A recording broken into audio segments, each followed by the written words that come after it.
mu mel ni nag dafa am baat bu ma mas dégg sunu kilifa gi fi jóge Seyid Cheikh mas ko tuddum war na mat léegi fukki at ak juróom walla fukki at ak juróom benn mu wax ni bëccëgu yonent bi mënul ñàkk coono waaye coono bi coono bànneex la mu ni ndax kuy sonn pour defar sa jikko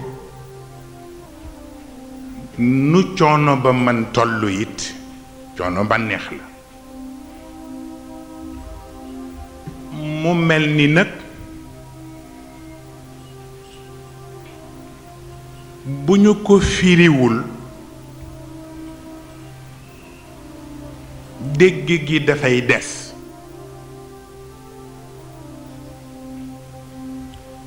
firi bi nag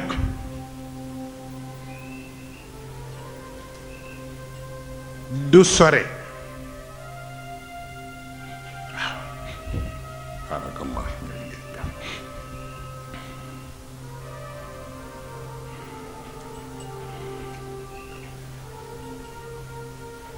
maana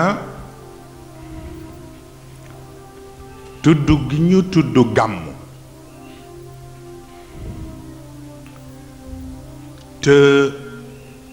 jublu ci juddu yonent bi sallallahu alayhi wa sallam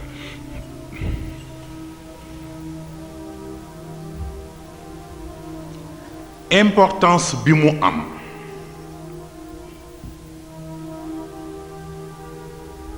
dafa dellu ci yàlla sunu boroom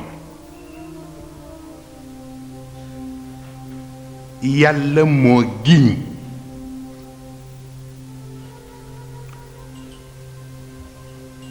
te giñ bi mu am yu mu tudd giñ na ci ki jur waaye giñ na ci ñi ñu jur ki jur kana ñi ñu jur ñana laa uqsim bi hada albalad wa anta xillum bi hada albalad wa walidin wa ma walad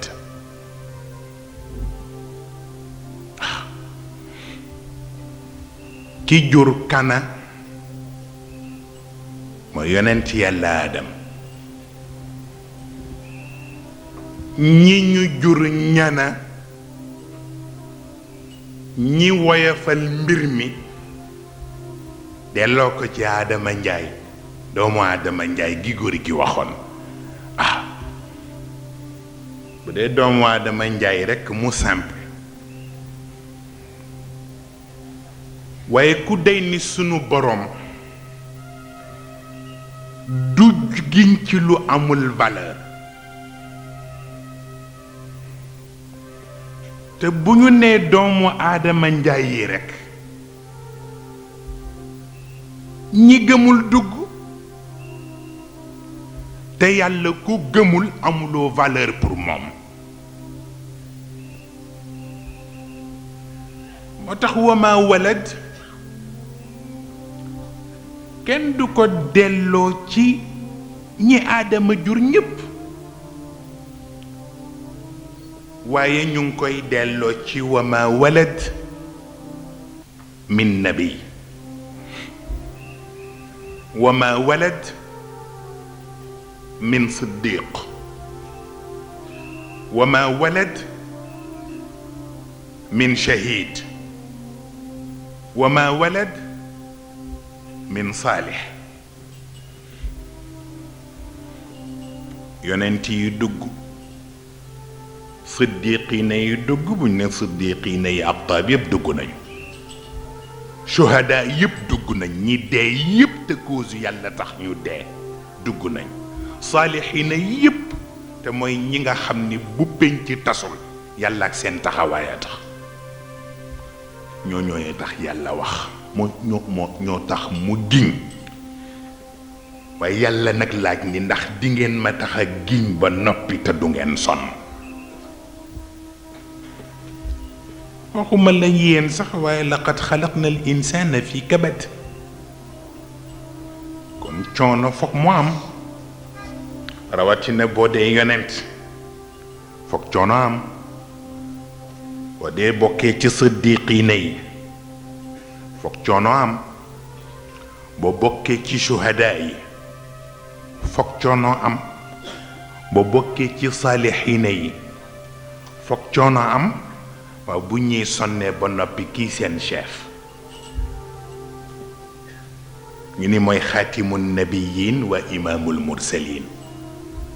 est-ce que kooku du sonn coono baa dem ba lu ñu ko tudde mu wàll ca